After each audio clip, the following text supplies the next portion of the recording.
Again, this is part of a series. There should be an annotation on the screen to the full playlist.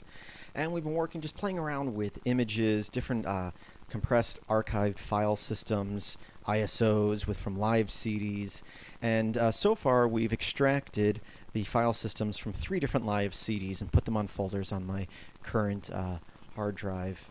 And here we are. We have our folder called core, which is the core version of TinyCore, which is at 9 megabyte ISO originally. Then we also have Mint, which is some version of Linux Mint, I want to say 15. That file system's in there, and Slitaz, which is another small file system. And today we're going to be looking at chrooting, which is something you may have heard of before. I mean, some of you probably use it all the time. I use it pretty much daily. Some of you may not know what it is or understand. You might have seen it before. You might have used it and not even really known what you're doing. But basically, the chroot command allows you to basically, within the shell that you're working in, use a folder or partition or image that's mounted that has a file system as your new root file system for within that shell. So what I mean by that is I can go into my Mint folder here, and again list out, this is the file system we extracted from the live CD. So it's the full file system, and what I can do as root or sudo, I can do chroot. I can give it a dot, meaning this folder. You can also give it the full path to a folder if you don't want to be within that folder. And I'll say bash. And now you can see my prompt has changed. We are using my kernel from my system. If I do uname-a, it will show me information on my kernel. You can see that I'm running a Debian kernel 3.10, which is not what the file system here is using. And also I downloaded a 32-bit, and you can see that we're running a 64-bit. That's okay, because 64-bit and 32-bit, it's backwards compatible. I wouldn't be able to go the other way. There are ways to go the other way, but by default you wouldn't be able to go the other way. So right now, though, anything I do at this prompt, it's using my kernel, but using this file system. So here's an example. If I exit out of this and I'm back into my regular file system, I can type in nmap. Because I have nmap installed, you can see the help screen for nmap starts up. But if I run my chroot again, chroot dot, meaning the folder, so you put the folder where you're at, and bash, meaning we're going to run the program bash from this file system. You can actually run any program directly like this, but bash gives you the shell.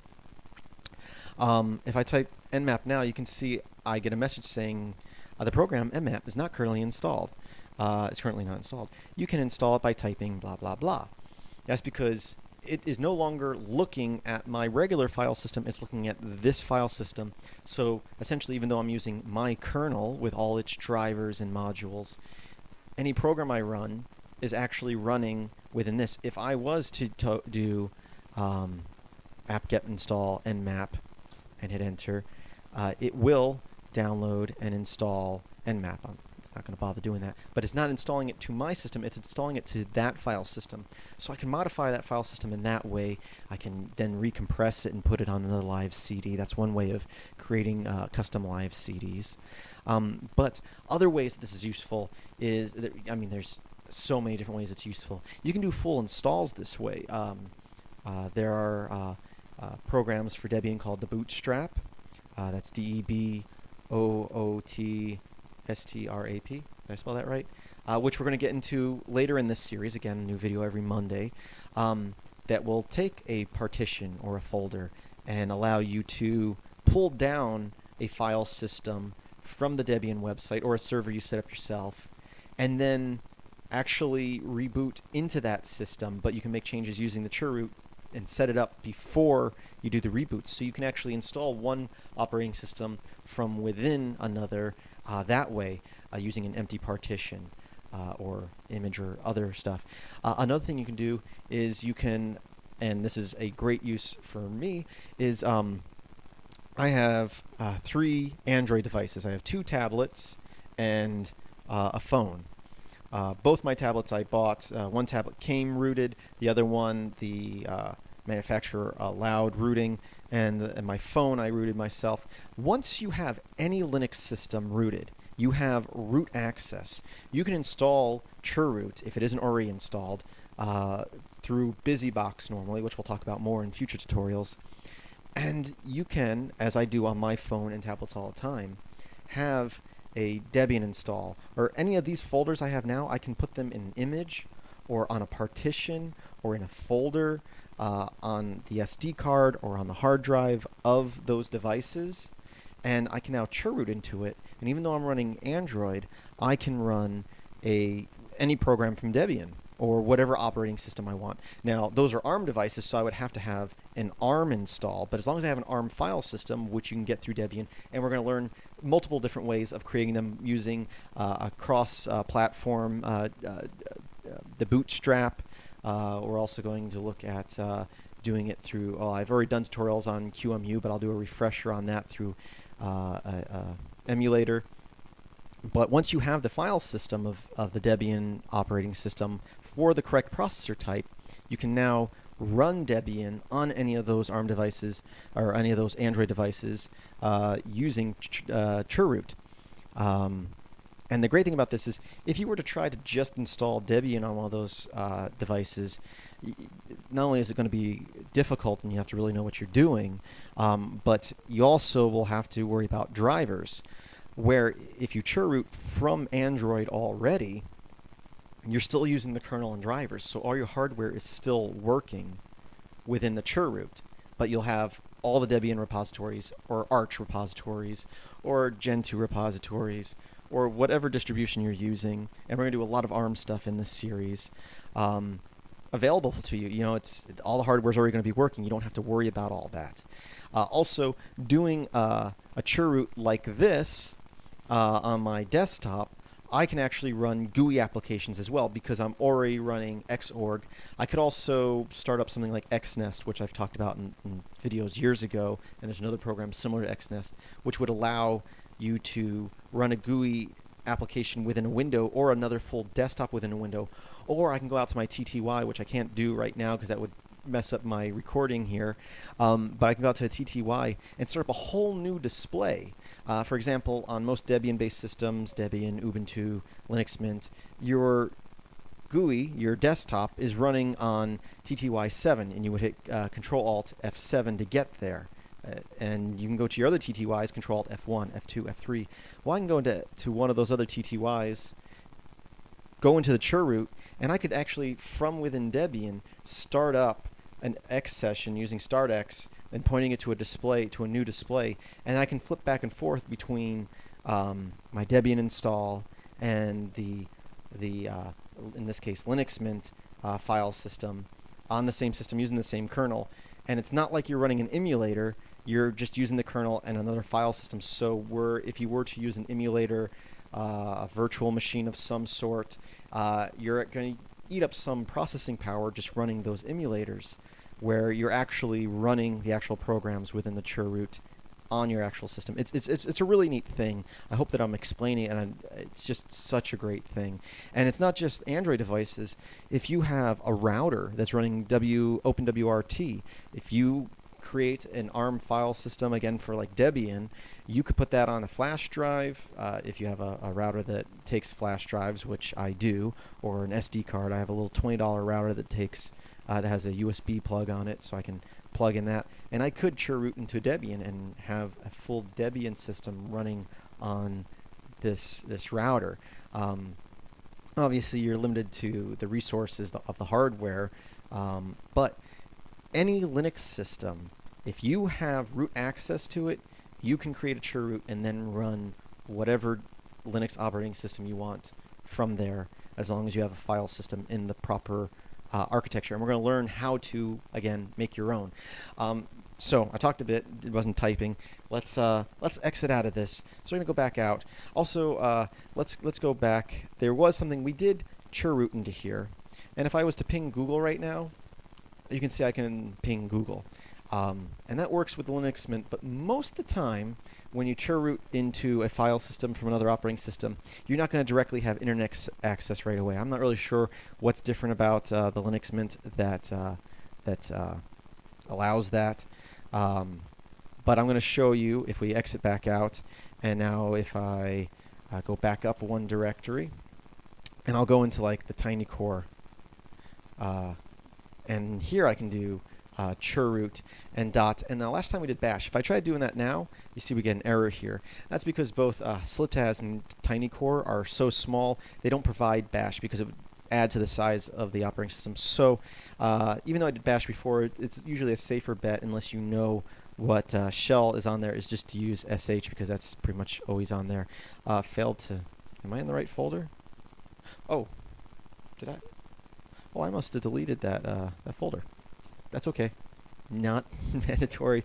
I thought that I left that there. I must have cleared it out at some point between videos. We'll go into our slittaz folder here, and I will chroot in here. Same thing. If I was to try to run bash, I get an error that doesn't exist. If I run sh, now I'm at an sh, and you can see if I type in Taz, you can see the Taz PKG. That's the package manager for slittaz. But if I was to try to ping google.com, you can see bad address. Now the reason for that, as I was saying earlier, is there's some files on your system that are going to require that point towards hardware and stuff like that. Mainly your dev folder, your proc folder, and your sysfs. So let me exit out of this chroot. So before you mount the file system or have it in a folder, you go in there, and as you can see, this is the file system for slittaz. What you're going to want to do, as root or sudo, you can say mount -- bind, and you can put this in a script. Like on my phone, I have this in a script that will mount this stuff when I run the script and then start up a chroot. Oh, what am I doing? Reading my notes from another thing. So we're going to bind dev with our current dev folder.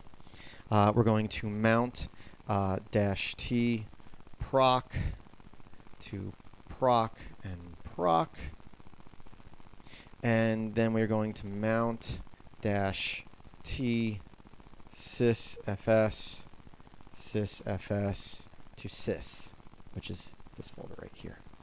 So we'll hit enter there, and now that we've done that, I can chroot into sh, and now I should hopefully be able to ping Google. Oh, there's one other thing you probably want to do. At this point, I could actually run like udhcp and grab a IP address, but there's a better way. Let me get out of this chroot. I forgot. Not only do we mount those things, we want to also copy our whatchamacallit, copy from etc resolve. That's what we want. Resolve.config or conf, and we want to copy that to our current etc right there. That, I believe, will now allow us to chroot dot sh. Now let's try pinging google.com. There we go. Now we can ping. Because resolve, if we look into that, if you're familiar with the files inside your system here, basically it's giving the name server, which is my router, telling it where to look for IPs, converting domain name servers is what it is. Okay, so you can do stuff within the chroot without mounting that stuff, but there are going to be some limitations if you don't mount them. So at this point, if I X out, you don't want to forget to unmount those things, because earlier I was, that's probably when I deleted the tinycore. I was like, I'm going to unpackage this file system. I did remove the has, and I did that, which deleted everything in the folder I'm in, but also deleted everything in my dev folder, my proc folder, and so forth, which wasn't devastating. It didn't mess up my install of my actual operating system, but I had to reboot. Things just stopped working because those devices no longer existed.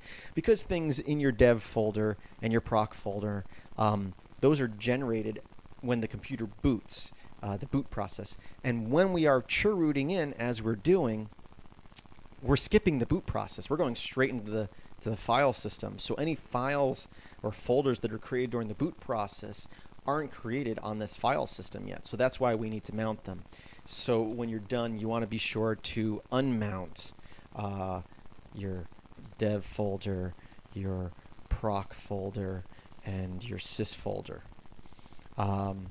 But that's a quick look at, and quick I mean I babbled on for a while, at chroot, and we're going to be doing a lot of stuff with chrooting, and I'm telling you, it's a great thing. It's something that makes these Unix-based systems so powerful that, as I said, if you have root permissions on any Linux device, you can chroot, even if it's like I said, a router with very minimal